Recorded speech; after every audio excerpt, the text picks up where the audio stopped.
I want to discuss a little bit the prohibition of Onah. Al tonu, as the Torah says, do not. I don't even know how to translate this word. If you would want to translate it as deceive, I don't think it's a fair translation, because deceit usually implies things like when you sell a flawed, for instance, product, a broken car that is known that it's going to break, and you hide the defects and you sell it. That would be a kind of deceit.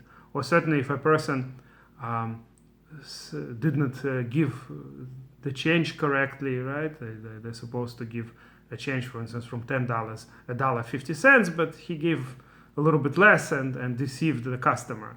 That's clear deceit. Or if they measured incorrectly or weighted the produce incorrectly, all of that is pure stealing. And of course, there are many prohibitions of Torah that deal with this too.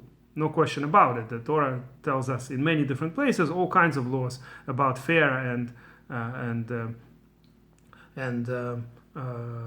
correct and truthful dealings with each other. But the specific prohibition of Onah, as our sages explain, means when the seller and the buyer both realize what the product they're buying is sold for. So nobody is miscounting the change or deceiving in other ways in terms of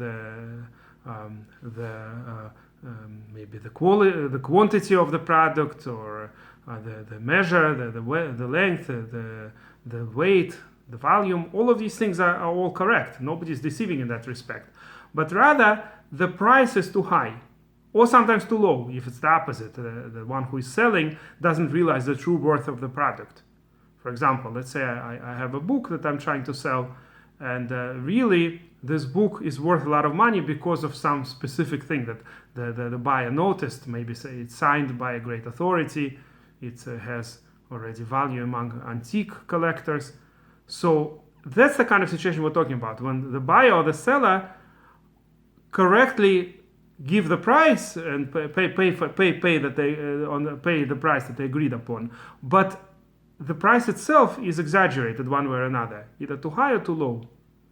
So, for example, somebody comes to me and wants to buy in my store. Let's say if I own the store, wants to buy a certain maybe gold product, and that person is not a specialist in prices of gold, and I decide to charge him a large price. Even though he agrees to pay it, he's voluntarily agreeing to pay this, but it's because of his mistake. So if he later finds out that I overcharged him, he can actually go back and demand the extra money, or sometimes even the whole purchase is invalid. That's basically what the Jewish law says.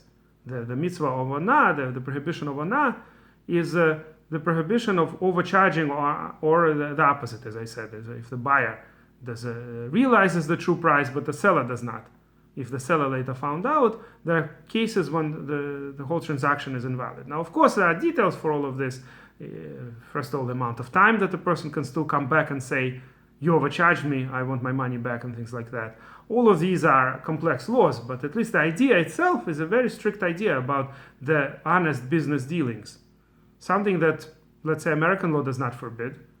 In American law, there is no such thing. If you bought and you knew what you're buying for, even if you were overcharged, there's no such thing as coming back and saying, you overcharged me, I want you to take the product back. Let's annul the sale. There's no such law in American law. But the Jewish law is very strict with these things.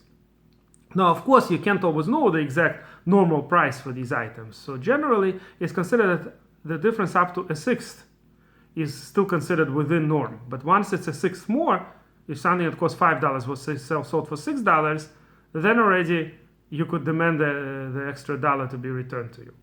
In certain cases, as I said, if you come faster, soon enough, and there are all kinds of other conditions. For example, if a person owns certain things, he's not a professional store owner, he's just selling his own items, balabait, what they call.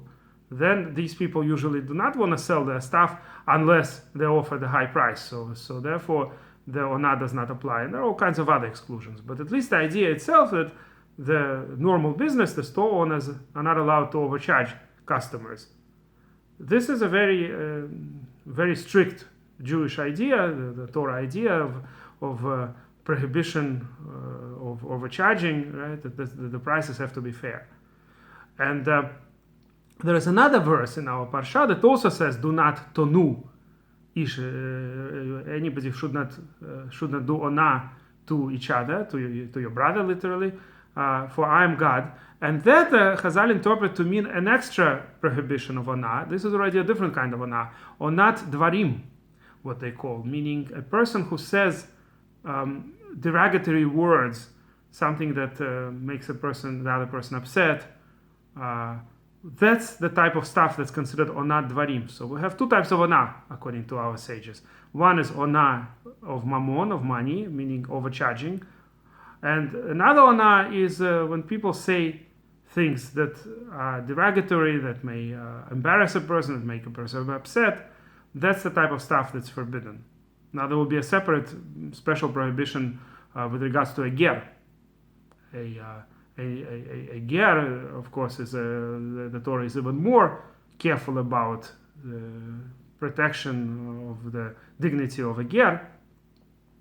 The Torah constantly reminds us that we were also gerim beretz Mitzrayim, and that's why a convert or a sojourner, whatever you want to interpret this ger as, two types of ger really, according to Chazal, ger toshav and ger tzedek. I'm not going to go into this right now, but at any rate, the ger, there is a special prohibition of not doing onah to the ger. Of course, a lot of times the ger has no relatives and nobody to protect him, and therefore people might try to take advantage of him or make him upset, tell him things that will get him upset. So the Torah is extra careful and extra strict with regards to onah of a ger. And on this I'm going to end for today. If you like this video, please press like and please subscribe to our channel.